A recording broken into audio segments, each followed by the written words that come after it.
Catalogue, এটাও খাদি থেকে থাকবে। আচ্ছা, এই ড্রেসটার প্রিন্টটা ডিফারেন্ট আছে। সো ফ্রন্টের ডিফারেন্ট প্রিন্ট, ব্যাক পার্টের ডিফারেন্ট প্রিন্ট অ্যান্ড স্লিভসের প্রিন্টটা ডিফারেন্ট থাকবে। এইটা হচ্ছে কামিজের ফ্রন্ট পার্টটা থাকছে। এই যে এটা হলো ফ্রন্ট পোর্শনটা থাকছে।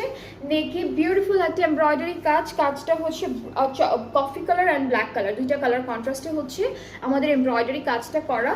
আর এই পার্টটুকু হচ্ছে ফুল ব্যাক পোর্শন, আর স্লিভসটা হচ্ছে এখান থেকে আসবে, স্লিভসের পার্টটা হলো এইখান থেকে চলে আসবে। আর আমরা এই ড্রেসটার সাথে পাচ্ছি সুন্দর করে একটা লনের দুপাট্টা, পিওর লনের মধ্যে সুন্দর একটা দুপাট্টা পেয়ে যাচ্ছি। ট্রাউজারটা হচ্ছে ক্যামব্রিক কটন একটা কালারের মধ্যে থাকবে। আর এইটার প্রাইসটা সেম থাকছে বাকিগুলোর মতো, যেটা হচ্ছে 3500 টাকা। এইটার প্রাইসটাও হচ্ছে 3500 টাকা। যার যার ভালো লেগে যাবে পেজ ইনবক্স করবেন, ফুল অ্যাড্রেস ফোন নাম্বার দিলেই অর্ডারটা কনফার্ম হয়ে যাবে। এখনও আপনারা এক একটা ড্রেসে 2-3টা করে পাবেন।